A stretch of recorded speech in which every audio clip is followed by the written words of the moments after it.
de choisir la radio Futur Média. Midi, c'est l'heure du grand journal.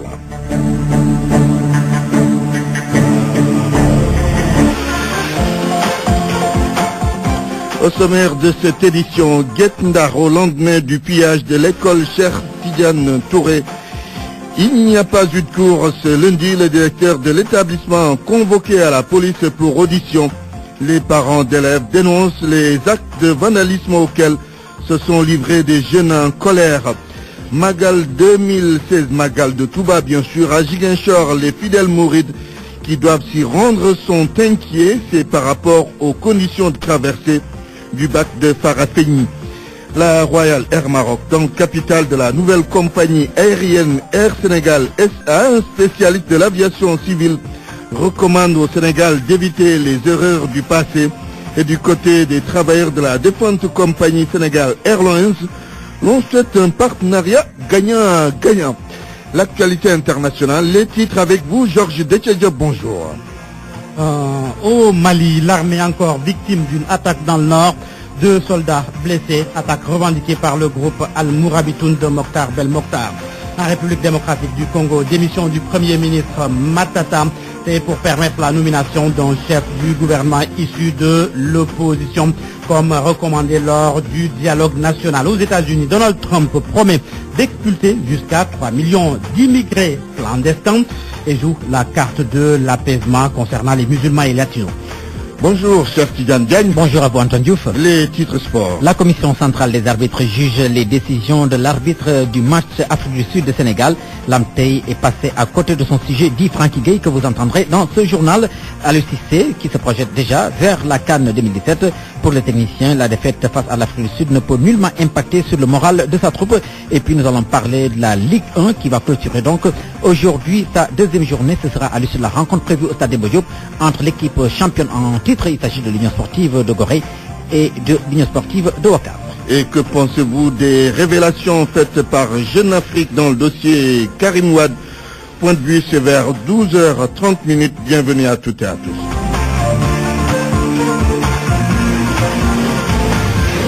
Antoine Diouf.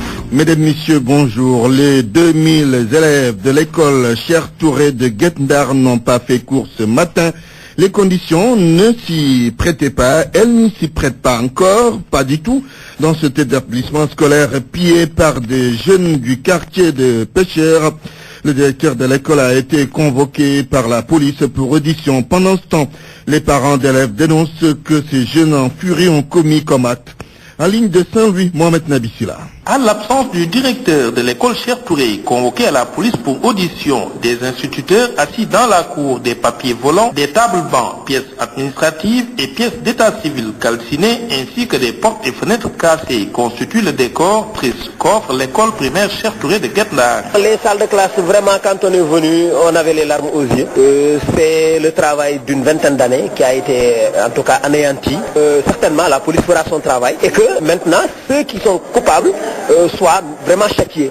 Dans le cas contraire, les enseignants ne se sentiront plus en sécurité. Et Cheikh Diong, enseignant à l'école Cheikh Touré, de déplorer l'absence des autorités et autres structures de défense de l'école sénégalaise. La situation est désastreuse. On n'a vu personne jusque-là. J'ai bien dit, ni les autorités, ni les syndicats, encore moins tous ceux qui se réclament souvent étant des porte-parole et des acteurs du système éducatif, COSIDEP, et ainsi de suite. Les parents d'élèves, la mort dans l'âme, dénoncent l'acte de barbarie qui a occasionné ce jour sans classe. Marème Gueye est leur porte-parole. Je suis parent d'élèves de l'école. Vraiment, je suis très mécontente. Mes frères viennent derrière.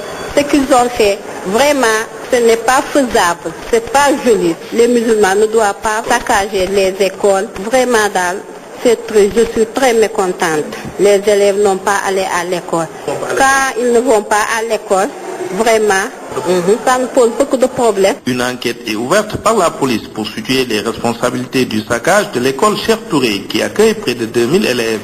RFM Saint-Louis, Mohamed Nabissila. Affaire du présumé détournement d'argent au Café de Rome, Maître El Hadj Diouf plaide en faveur des travailleurs qui sont accusés par leur direction. D'après la robe noire, ses clients n'ont commis aucune infraction, mais c'est plutôt le repreneur qui manœuvre pour se débarrasser de ces travailleurs. Écoutons Maître El Hadj Diouf, il est joint par Mohamed Ali Mouba. Les repreneurs du Café de Rome, des Libanais, ont voulu se débarrasser du personnel qui était là depuis 20 ans. Sachant que pour licencier ce personnel, il faudrait casquer fort, il faut sortir des millions. Les repreneurs ont fait débarquer la police pour remplacer manu militari, le personnel, et coller à ce personnel-là des infractions qui n'existent pas. Et tout le monde sait que les caméras ont été installées devant les travailleurs. Donc les travailleurs, tout ce qu'ils font devant les caméras, c'est licite. C'est quoi? C'est distribuer le pourboire. Chaque fois qu'un client est content, il donne 5 000, 3 000, 2 000. À la fin de la journée, on se répartit le pourboire, les sommes laissées par les clients, qui n'ont rien à voir avec l'argent du Café de Rome. C'est sur ces faits-là que les repreneurs ont dit « Oh, on va distribuer de l'argent. Il y a trop d'argent qui circule au Café de Rome. » Même ceux qui sont au bar, qui ne voient pas l'argent, ceux qui sont à la réception, qui ne voient pas l'argent, mais qui reçoivent des pourboires. Parce que les autres ne peuvent pas prendre les pourboires sans leur donner quand même leur part. Alors, c'est ça. Il n'y a aucun manquant. On parle de 20 millions. Aucun sou ne manque dans la caisse. Nous avons tenté d'entrer en contact avec la direction du Café de Rome, mais l'on nous signale qu'elle est en réunion en ce moment. La nouvelle compagnie aérienne Air Sénégal SA va ouvrir son capital à la Royal Air Maroc, et dans cette affaire, Mbahan Fall, ancien directeur des relations extérieures et de la qualité du service de la défunte compagnie Air Afrique, recommande aux autorités sénégalaises de tirer les leçons du passé. Et le syndicaliste Moustapha Diakhaté de l'ex-compagnie Sénégal Airlines souhaite que ce soit un partenariat gagnant-gagnant. Barthélémy Ngom.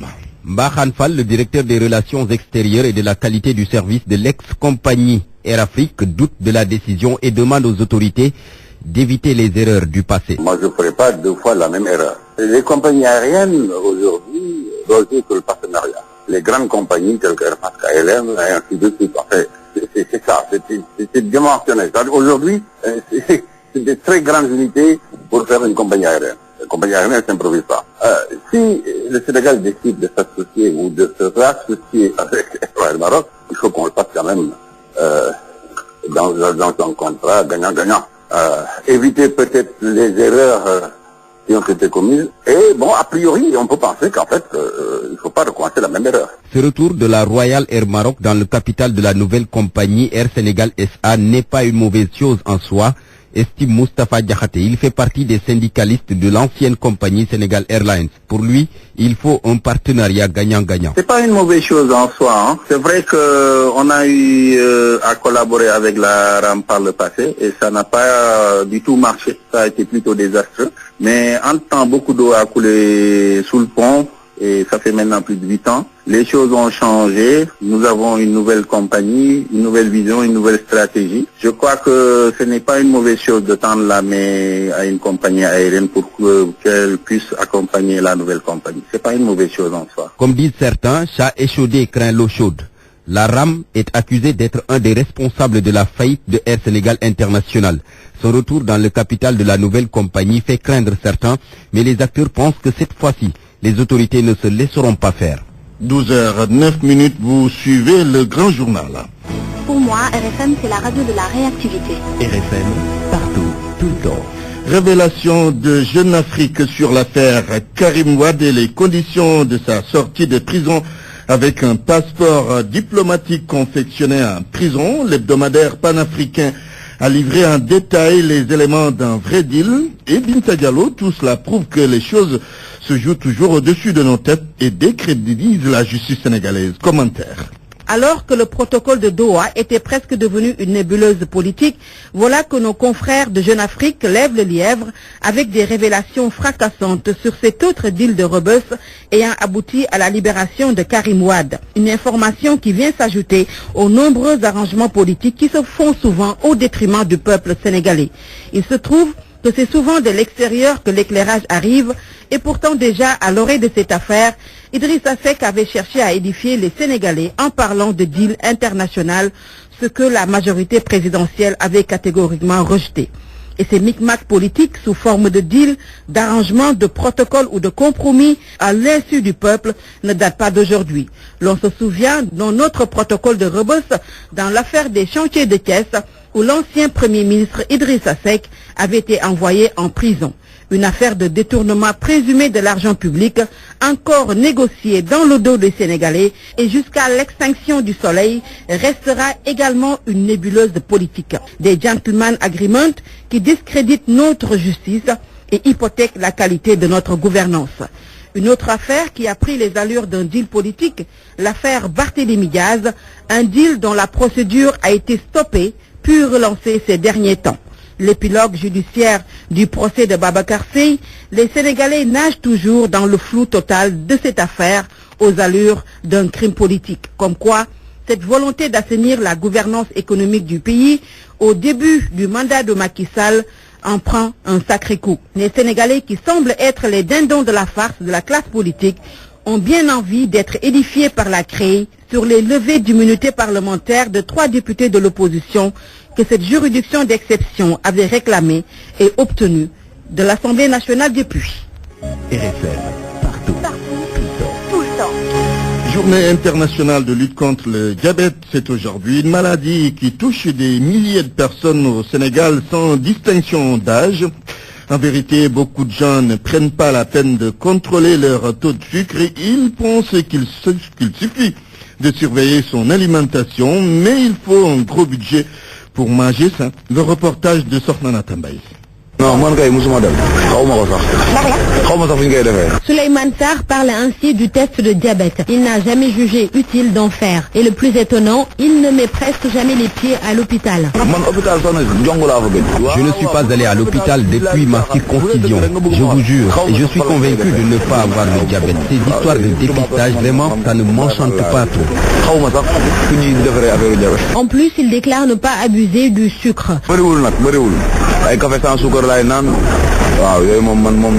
Un autre jeune homme, Pape Malik, il consomme du café à longueur de journée, mais ne se fait pas pour autant du souci pour sa santé. Je ne suis pas diabétique, je le sais. N'empêche, la santé, c'est très important, alors il faut faire le test. Dans la journée, je bois plusieurs tasses de café. L'époux de Joséphine est diabétique, alors à la maison, on connaît bien la maladie. Ce qui est tout de même paradoxal, c'est que la dame n'a jamais fait le test de diabète. Surveiller son alimentation lui suffit amplement. Je fais très attention, surtout avec le riz importé. Mon mari, je m'occupe bien de son alimentation, mais ce n'est pas le cas pour tout le monde. La prise en charge est très chère. Avant d'en arriver là, la prévention reste la meilleure option. Et qui dit prévention dit contrôle régulier auprès de structures sanitaires ou simplement détenir l'appareil pour le faire soi-même. Le Grand Magal de Touba, c'est le 19 novembre prochain à Ziguinchor. L'on prépare l'événement activement. Cependant, les fidèles mourides de la capitale du Sud ne cachent pas leur inquiétude par rapport à la traversée du bac au bac de Farafenni. Ziguinchor Laminba. La ferveur du Grand Magal de Touba s'est emparée de la capitale du Sud. Dans beaucoup de quartiers et d'endroits publics, des khasaïdes perçus un peu partout rappellent la tenue de ce rendez-vous religieux dans quelques jours. Chez les fidèles mourides, tout un programme est concocté depuis quelques semaines pour préparer l'événement. Nous organisons des événements comme celui-là, inviter les musulmans pour les donner à manger, faire des récitals de Coran, des khasaïd de Cheikhoul Khadim. Au Daïra Cheikhoul Khadim, situé au quartier Boukot où nous nous sommes rendus, les fidèles mourides lisent en chœur des khasaïd qui forcent l'attention des passants. Alef Fall est l'un de ces jeunes talibés mourides que nous avons trouvé sur les lieux.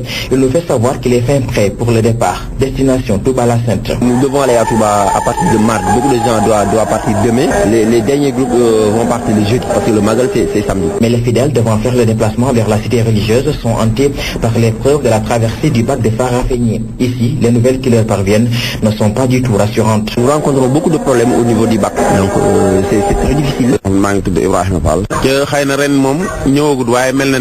D'après les informations que nous recevons, les choses risquent d'être plus compliquées au bac de Gambie parce que nous avons cherché à savoir et c'est ce qu'on nous a dit. Les fidèles mourides souhaitent une implication des autorités des deux pays pour leur faciliter la traversée au niveau de la Gambie. Nous demandons aux deux gouvernements de s'entendre, c'est pour nous simplifier la traversée.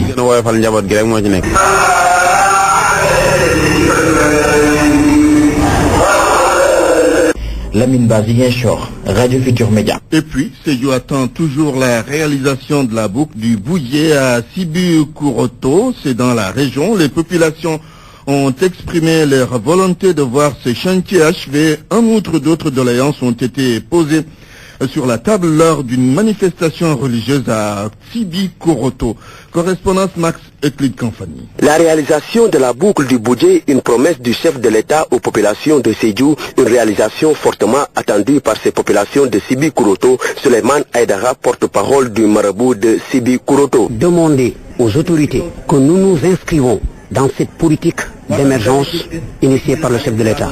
Nous voulons un Sibikouroto émergent, dans un Boudié Diassine émergent, mais aussi et surtout un Sédhiou émergent dans un Sénégal émergent. C'est pourquoi nous pensons que pour atteindre nos objectifs, nous, population de Sibikouroto, de Diassine, du Boudié, demandons encore une fois le bitumage de la boucle du Boudié. Entrer dans l'émergence, un souhait fort de ces populations et environ se trouvant sur cet axe du Boudié, émergence qui passe par la mise en place d'infrastructures sanitaires et aussi une fourniture en électricité et de manière continuelle, besoin de ces populations exprimés par Souleymane Aïdara. L'électrification en courant continu. Nous demandons aussi la finition de la grande mosquée de Sibikouroto, le poste de santé de Sibikouroto, mais surtout la dotation des populations en matériel agricole. On appelle à l'endroit des autorités et surtout à l'endroit du chef de l'État Macky Sall et de son gouvernement. Doléance exprimée à l'occasion de l'hommage rendu au premier shérif de Sibikouroto,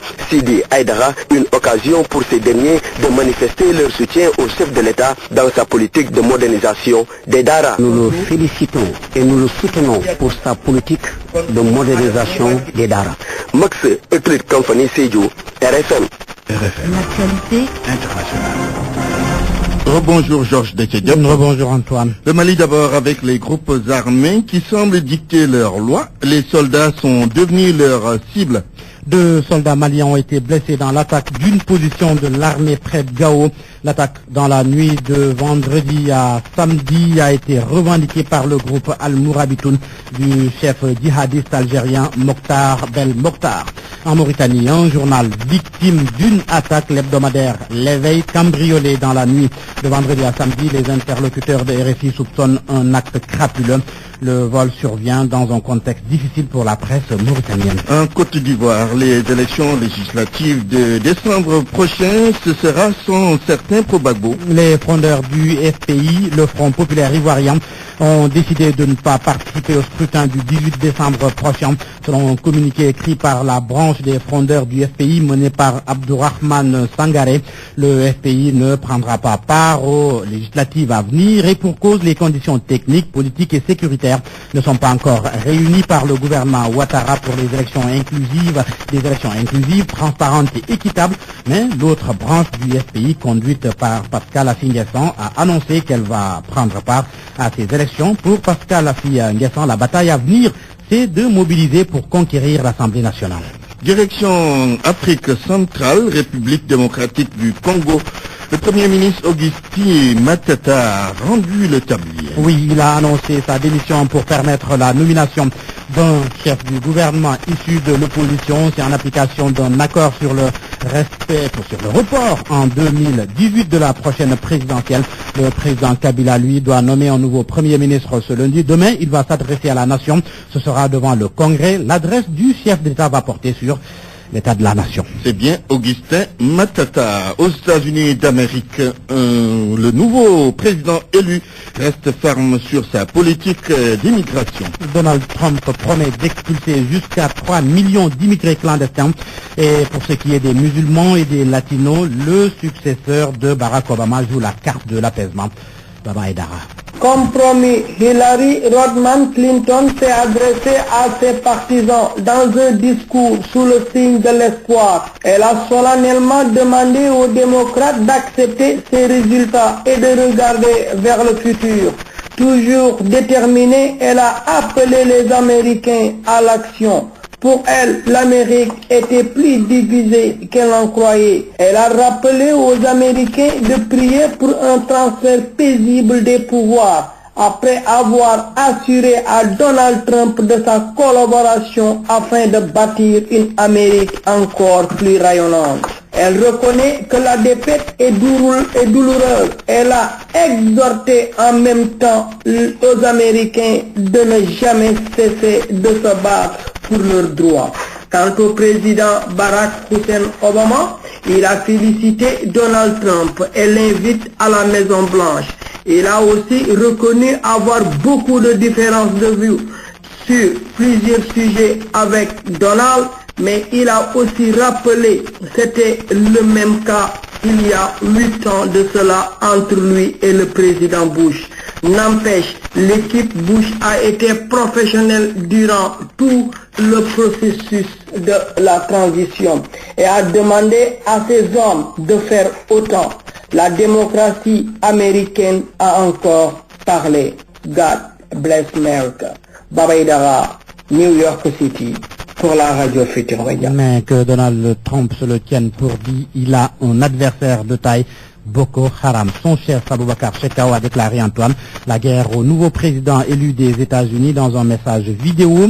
Aboubakar Shekau fait savoir que sa motivation n'est pas entamée. Nous restons convaincus par notre foi et nous n'arrêtons pas. Pour nous, la guerre ne fait que commencer. Georges Dekedjop, merci pour cette page internationale. Parole aux auditeurs. L'actualité, qu'en pensez-vous? Moi, je pense que vous devez. Réagissez dans nos éditions d'information sur l'actualité. Bonjour. Oui, bienvenue sur cette antenne de RFM. Du lundi au vendredi, vous avez la parole sur RFM. Point de vue sur les révélations faites par Jeune Afrique dans le dossier Karim Wade. Le débat du jour, c'est dans quelques minutes.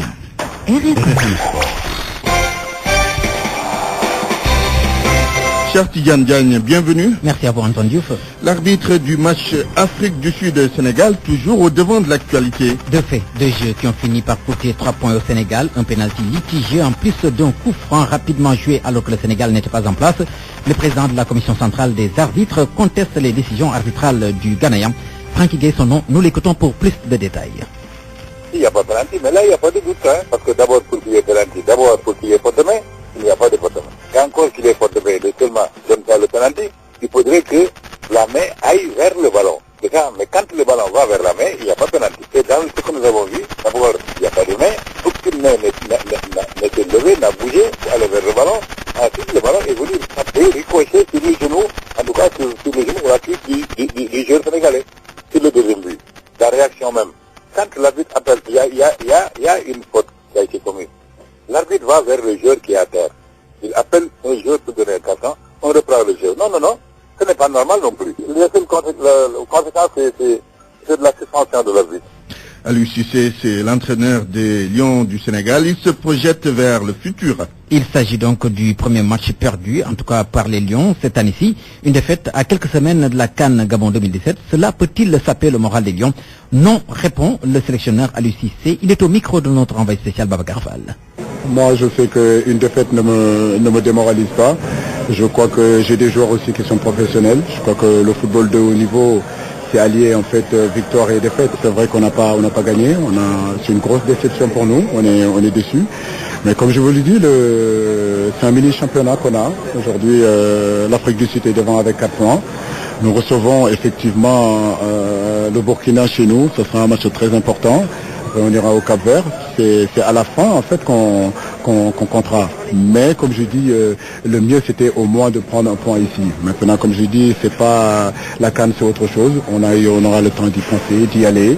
Et je peux vous garantir que ce qui s'est passé aujourd'hui, ça nous arrivera pas à la CAN, il n'y a pas de problème. On a encore un mois et demi pour y réfléchir. J'ai un groupe costaud mentalement. Ils étaient déçus, c'est vrai. Nous tous, nous sommes déçus. Mais comme je vous l'ai dit, l'avenir est devant nous et que cette équipe-là a encore de belles choses à montrer.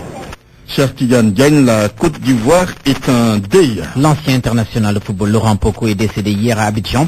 Pendant longtemps, Laurent Poko a détenu le titre de meilleur buteur de la CAN avec 14 buts en 2 éditions. Le témoignage du chroniqueur sportif Abdoulaye Diaw.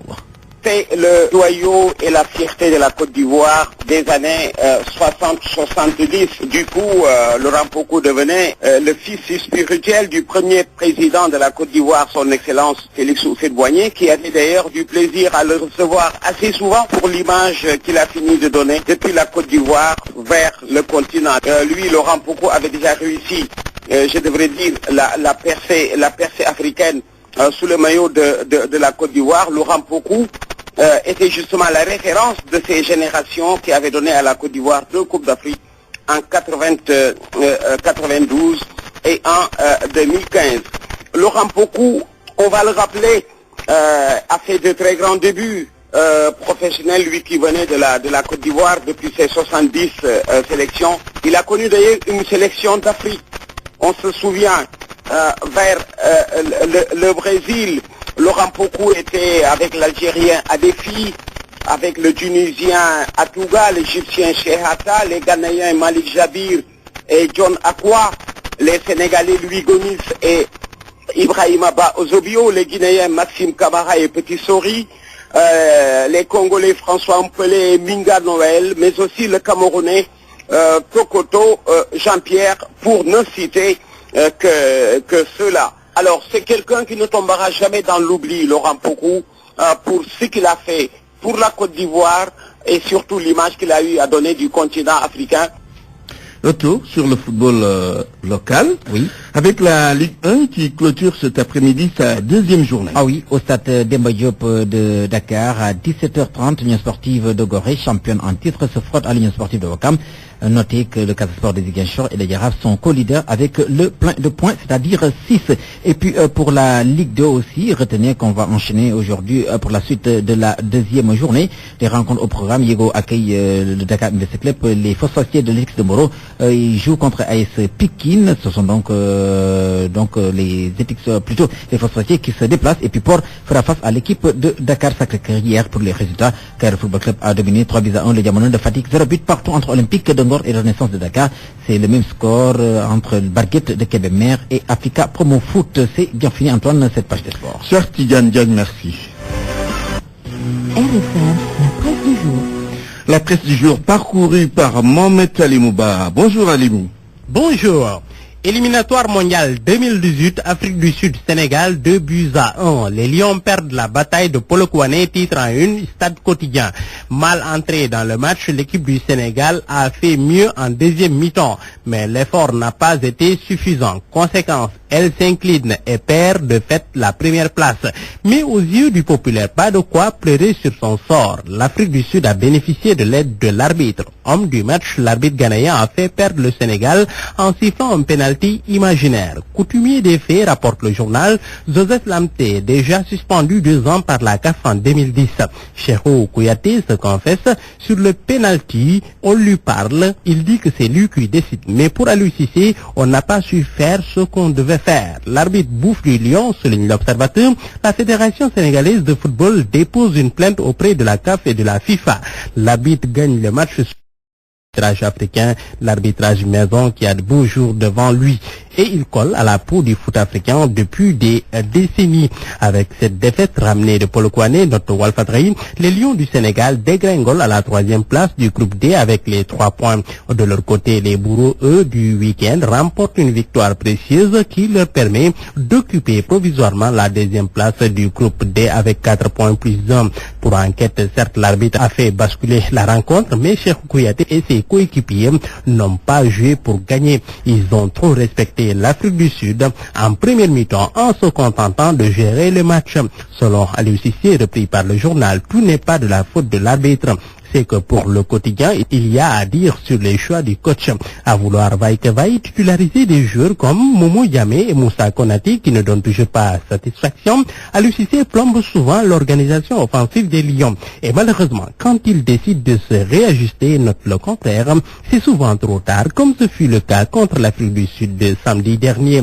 Machaba, le coach de l'Afrique du Sud, semble avoir réussi son pari. On s'attendait à une défaite de mon équipe, dit-il, pour m'envoyer à la retraite, mais mes joueurs ont répondu présent. Pour le pénalty, je ne fais pas de commentaires. Retour sur la libération de Karim Wade, la thèse d'un exil forcé se confirme, souligne Walfadjri. En fait, le journal reprend là un article de Jeune Afrique qui fait état de l'établissement d'un passeport diplomatique à la prison de Rebus. Les photographies d'identité et la prise d'empreintes digitales ont été effectuées sur les liens. Dans le deal, souligne encore l'article de Walfadjri dont on a du mal à démêler les rappels, commentaires et autres informations. Le confrère souligne qu'il y a une clause non écrite qui lui fait interdiction dans l'immédiat de poser les pieds dans l'Hexagone. Ils ne veulent pas que Karim Wade s'installe dans un pays où la communauté sénégalaise est importante, confie un de ses avocats. Conclusion de Direct Info, ce n'était pas donc une libération, mais un exil forcé. Suite à une démolition de 2 mosquées à Guet-Ndar, c'est à Saint-Louis, les populations saccagent une école et un poste de gendarmerie. Folie à Guet-Ndar, titre Le Quotidien. Journée noire à Saint-Louis, 2 mosquées rasées, des Guet-Ndariens brûlent une gendarmerie et une école, souligne Le Populaire. Des arrestations et des policiers blessés complètent enquête. Nous restons justement avec enquête qui se penche sur l'aviculture au Sénégal. Le confrère constate que c'est le grand boom. Entre 2000 et 2013, le chiffre d'affaires du sous-secteur avicole a connu une hausse de 179%. La production de poulet est passée de 6 millions en 2005 à 30 millions en 2015. Toutefois, les acteurs du secteur redoutent l'entrée en vigueur des appels et l'ouverture au marché européen. Et puis, arrestation tous azimuts au Café de Rome. Comment l'ADICA fait tomber une mafia interne? Le journal Libération note que depuis des mois, la moitié des recettes journalières du Café de Rome étaient détournées grâce à un système sophistiqué mis en place par des caissiers et des serveurs. Selon les informations du journal, 10 employés sont en garde à vue à la division des investigations criminelles DIC. Bon, le tour de ça. Point de vue. Regard croisé sur l'actualité du jour. Point de vue sur les révélations faites par le journal Jeune Afrique dans le dossier Karim Wade. Qu'est-ce que vous pensez de ces révélations? La parole est à vous.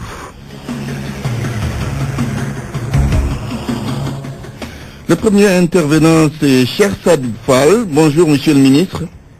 Bonjour. Ancien ministre de l'Intérieur. Vous êtes membre du Parti démocratique sénégalais, secrétaire national chargé de la sécurité intérieure. Alors, monsieur le ministre, que dites-vous des révélations de Jeune Afrique sur les conditions de libération de Karim Wade? Oui, ce que j'en pense, c'est que Jeune Afrique est repris aujourd'hui par Walfadjri par de deal. Mais je voudrais d'ores et déjà rassurer les gens qu'il n'y a jamais eu de deal pour la libération de Karim Wade. S'il n'y a pas de deal, il faut parler de quoi alors? Je dis, s'il y avait un deal, c'est-à-dire qu'il y a un accord entre les partis et que ces partis ont été d'accord sur les modalités de sa libération. Mais quand on connaît les conditions dans lesquelles Karim a été libéré, c'est presque manu militari, contraint et forcé qu'il a été obligé de sortir de prison et transféré à l'aéroport pour être conduit après à Doha. Donc parler de dire, je pense que c'est soit des affabulations, soit prêcher le faux pour avoir le vrai. Mais maintenant qu'il est libre... Ce qui est constant dans cette affaire, par contre, c'est qu'effectivement, le gouvernement sénégalais, non seulement l'a forcé à sortir, mais aussi à poser ses conditions. Donc il y a eu des tractations. Ces tractations, je crois que Karim ne pouvait pas, pour ne pas rentrer dans les détails, ne pouvait pas les refuser, pour la simple raison qu'il y avait en jeu la vie d'un de ses amis, Bourgi, et on lui a demandé, pour qu'il puisse être libéré et aller se faire soigner en France, qu'il accepte de sortir du territoire national. Et ensuite, il y a eu une intervention des autorités religieuses, comme vous le savez, le fils de Khalid lui-même était là-bas, le jour de sa libération. Et donc, c'est ces conditions-là, ces tractations-là qui l'ont amené à accepter les conditions de son transfert vers Doha. Mais pas de dire, je crois que c'est extrêmement exagéré, car Karim lui-même, comme vous le savez, avait refusé de sortir de prison tant qu'on ne l'aurait pas administré. Donc, vous refusez de parler de deal, vous parlez d'affabulation. Admettons qu'il soit sorti de prison manu militari. Mais là, il est actuellement libre. Il peut aller là où il veut, n'est-ce pas? Mais il ne le fait pas. Qu'est-ce que cela devrait signifier alors? Ça veut dire... Je vous entends très mal. Je dis, admettons qu'il soit sorti de prison manu militari, il est actuellement libre, il peut aller là où il veut, mais il ne le fait pas. Ça peut signifier quoi? Oui, mais certainement, il y a des conditions qui ont été posées. Mais, il a accepté certainement. Quand vous avez vu le ministre de la Justice après expliquer que Karim était libre d'aller où il veut. Mais non, Karim n'était pas libre d'aller où il veut. Aujourd'hui, il est libre d'aller là où il veut, non? Non, mais il y a évidemment des conditions qui ont été posées par le gouvernement du Sénégal que nous ignorons peut-être, mais ce n'est pas un deal parce qu'il suppose un accord, mais peut-être des conditions qui font qu'aujourd'hui, il a des difficultés effectivement pour revenir au Sénégal, mais je vous rassure que le combat, nous allons le mener pour le faire revenir, et il va revenir. Il va revenir quand? Pour les élections présidentielles. Il reviendra quand? Avant les législatives? Oui, bien sûr, il sera là pour les législatives. Il sera là pour les législatives et pour les présidents. Ah, cher Saad Fall, que nous avons perdu et que nous allons peut-être retrouver vers 13h35 avec El Hadj Assane Gueye dans la partie Wolof. Je rappelle qu'on parle aujourd'hui des révélations faites par Jeune Afrique dans l'affaire Karim Wade. Les conditions de sortie de prison de l'ancien ministre des Infrastructures, de la coopération internationale, de l'énergie. Le ministre Morgan est en ligne, ministre conseiller auprès du président de la République. Bonjour monsieur le ministre. Bonjour Antoine. Alors, si vous pouvez baisser un peu le volume de votre poste radio, comme ça, on aura une meilleure qualité d'écoute. Si c'est fait, on y va. Alors, monsieur le ministre, commentaire sur les révélations de Jeune Afrique. Oui, Antoine. Oui. Je vous remercie de me donner l'occasion vraiment de pouvoir m'exprimer sur donc cette sortie de Jeune Afrique, repris par un journal local, Walfadjri. D'abord, moi, là où je commencerai, c'est dire que la grâce présidentielle est consacrée par l'article 47 de notre Constitution. Constitution que nous avons tous acceptée, en tout cas à travers les différents référendums qu'il y a eu dans ce pays. Cette grâce, elle n'est pas réservée exclusivement à Karim Wade. Karim Wade, si je comprends bien, est un citoyen comme tout autre citoyen sénégalais qui était en train de purger une peine. C'est tout à fait normal que le président de la République, qui a le droit, et exclusivement le droit, d'accorder des grâces, puisse donner à Karim Wade et confort, parce qu'il n'a pas été le seul. Ce décret numéro 2016-890 du 24 juin 2016 a gracié et M. Karim Wade, Meïssa Wade, Ibrahim Abou Khalil de Bibo, et Alioune Samba Diassé. Mais je tenais à préciser que il faudrait que nous sachions, nous Sénégalais, que la grâce ait le droit d'annuler ou de modifier une peine. Mais il ne convient pas, en tout cas la clarification doit être de mise, de ne pas confondre la grâce qui n'entraîne pas que la non-mise à exécution de la peine, ou en tout cas la réduction de la peine par un pardon, mais de l'amnistie qui efface totalement et à jamais la condamnation qui entraîne l'oubli de la peine.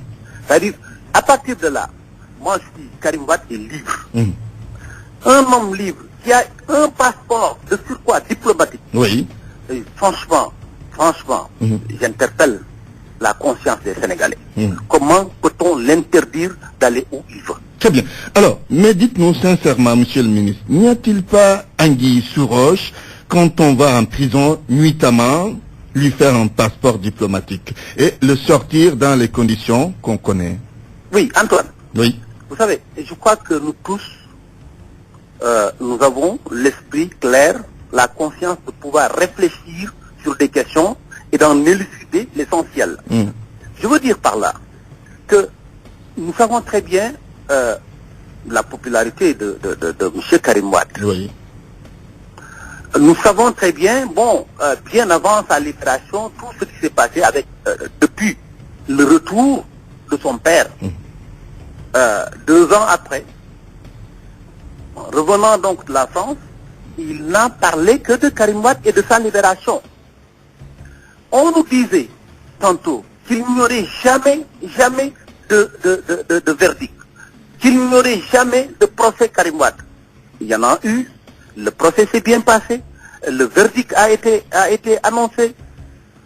Moi, je dis, c'est normal et tout à fait normal que l'État, en tout cas les autorités, puissent prendre les dispositions pour qu'il n'y ait pas de trouble, pour que la sérénité puisse se passer autour de cette affaire. Et ce n'est simplement cela que je conçois. Et c'est sur cette base que je conçois qu'il soit libéré notamment. En tout cas, le moins que l'on puisse dire, Monsieur le ministre, c'est que tout n'a pas été dit sur cette affaire. Mais dites-moi, Antoine, est-ce que l'État a besoin de révéler tout ce qu'il fait, tout ce qu'il prend comme décision au grand jour? Sauf que l'État n'a pas communiqué un temps soit peu sur cette affaire de façon très précise. Vous voulez, quand le ministre de la Justice fait une conférence de presse là-dessus, mais sans aller quand même au fond des choses. Fait une conférence de presse là-dessus. Qu'est-ce que vous voulez comme communication? Quand même, il y a des questions qui n'ont pas trouvé réponse lors de cette conférence de presse. Lesquelles? Comment tout s'est passé? Qu'est-ce qui est derrière? Est-ce qu'il y a un accord avec le Qatar? C'est des questions légitimes quand même. Je vous dis, et je ne le répéterai jamais assez, M. Karim Wade, citoyen sénégalais, a été arrêté par la justice sénégalaise, jugé légalement par la justice sénégalaise, gracié par le président de la République, qui en a le droit parce que consacré par l'article 47 de notre Constitution. Absolument rien. Maintenant, quand j'entends Monsieur le ministre Fall dire que c'est de la fibrillation, il y a eu... écoutez, franchement, moi, comment on peut sortir quelqu'un, Mani Militari, d'une prison et l'envoyer? Quelqu'un qui est libre de toute activité, détenant un passeport diplomatique. Je crois que Karim Wade, aujourd'hui, a beaucoup plus de possibilités que certains Sénégalais qui sont aujourd'hui citoyens sénégalais et qui sont dans le territoire. Donc, il est libre de tout mouvement. Mais bien sûr. Très bien. Merci. Merci, Monsieur le ministre.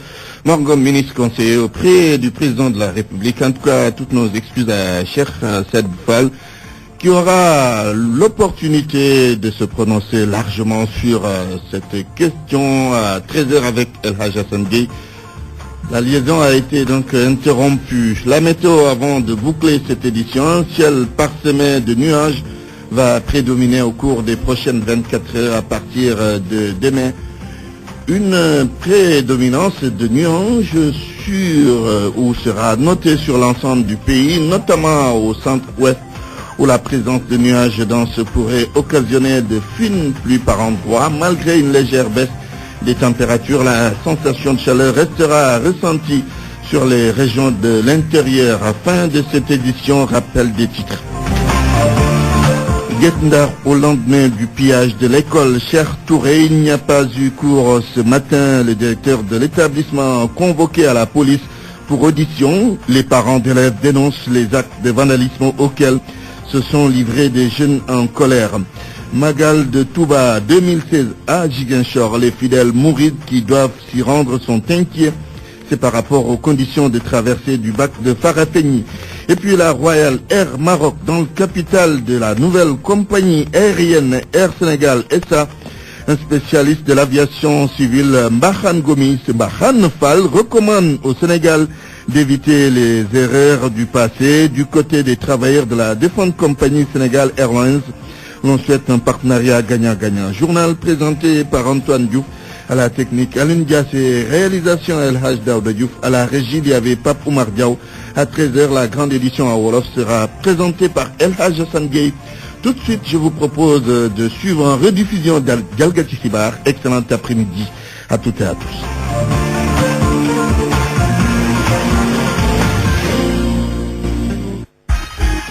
RFM Radio Futur Média 94 FM Dakar.